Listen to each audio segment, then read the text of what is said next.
If you don't have assets, you're getting left behind. Period. The rich are getting richer, while the poor are getting poorer, and the gap is only growing faster. What's up, everyone? I'm Kevin Ziegler. I help you grow your income, mindset, and freedom. Let's get into it. If you don't have assets, you're getting left behind, and this is because of inflation. Inflation is a silent wealth tax placed on individuals holding a currency.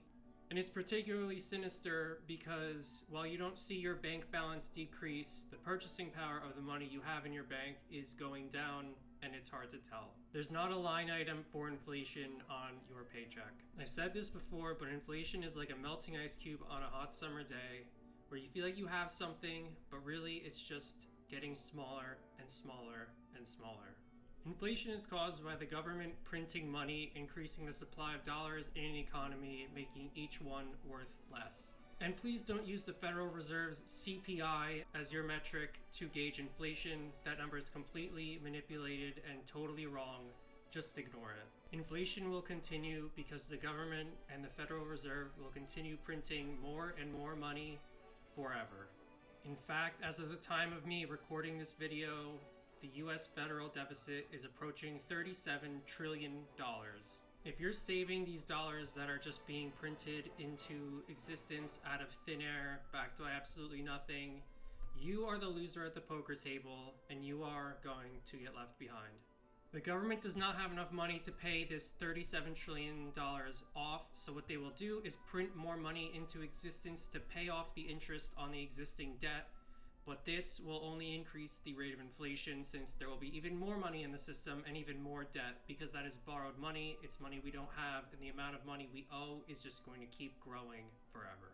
Your money is becoming less and less valuable every single day that goes by, which is why you need to save in assets. But what are assets? Think of assets as things that make money while you sleep. It's not like going to your job where you have to work and produce something to make money. Assets make money for you while you sleep, such as stocks, real estate, even something like gold, silver, Bitcoin. This could be a business, and it's something that doesn't require you to be there presently working to increase in value. Think about it. All the richest people on earth, Elon Musk, Jeff Bezos, Mark Zuckerberg, the Google guy, Bill Gates, all of these people have their value and money locked up in assets, in this case stocks. And that's why these guys are rich. Do you think that they made their money by just sitting in cash and parking all of their money in dollars? People who know how to make money, when they get dollars or their currency, they transfer those dollars into income producing assets to make them money. If you don't do this, you're going to be working for money until you die. This sounds rough, but we're all playing the same game, and this is how you win. If you want some evidence as to why this is how you win, look no further than the growing wealth gap we see now in the United States and globally. Unfortunately, it's so bad that the wealthiest 10% of Americans own 93% of all stocks, despite market participation being at an all-time high. While the bottom 50% of the United States own just 1% of stocks. Based on this, it's not that surprising that Oxfam predicts 5 trillionaires to be minted within the next decade. Trillion. I think that's 12 zeros. Don't wait to start investing. Don't wait till next month or next year. You need to start now. You don't have to time the market. You just have to spend time in the market.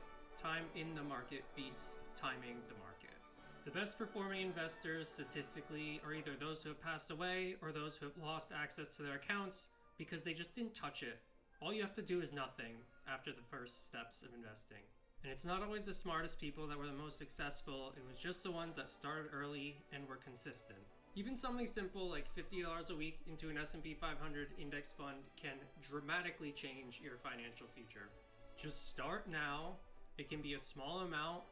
Be consistent and don't sell it. That's the winning game. Most people lose by getting emotional and selling when their assets crash, when you really should be doing the opposite. If you don't know where to start, open a brokerage account on a platform such as Robinhood or Fidelity and make recurring purchases of S&P 500 index funds such as ticker symbol VOO or a total market index such as VTI. You can expect an average annual return of around 10%, although over the last decade or so, that return's been closer to 12 or 13%, which is even better. I think saving for real estate is also a good idea. Having some cash in a high yield savings account to save up for a down payment on a house is a fantastic idea as well. I mean, how else do you expect to afford a house given the current environment? And maybe get yourself some gold or Bitcoin just in case. As I said before, make sure you're consistent with your purchases of these assets. If you're saving for a down payment, be consistent with that. If you're investing in stocks, gold, silver, or Bitcoin, be consistent with that as well. And just don't sell it. If you bought any of these things 5 years ago, you'd be sitting pretty. Because we all feel the effect of inflation when we go to the grocery store, the gas pump, to buy a cup of coffee, or go to McDonald's. Remember the dollar menu? I do. They call it a value menu now, where there's much less value now, but I digress. While those prices go up, what also goes up at a faster rate are assets, and asset price inflation you can use to take advantage of the situation rather than getting left behind by it, because if you're not saving in assets, you're saving in cash if you have any, and it's not going to end well for you. You don't want to be approaching retirement age and you have close to nothing saved because you saved in dollars. What those dollars will be worth in 30 years will be next to nothing. And remember, it's never too early to start. You don't have to be rich to start. You have to start to get rich. I personally think we're at a breaking point in the economy where the deficit and debt has reached escape velocity. That's going to skyrocket out of control, bringing inflation up with it. And cash holders will be utterly eviscerated while those holding assets will see their value go up exponentially. There will be winners and there will be losers to this. Don't lose this game. It's your life. Never let a good crisis go to waste. But there you have it. If you guys like the content, consider subscribing to the channel and dropping a like for the video. I post every Friday. Thank you and take care.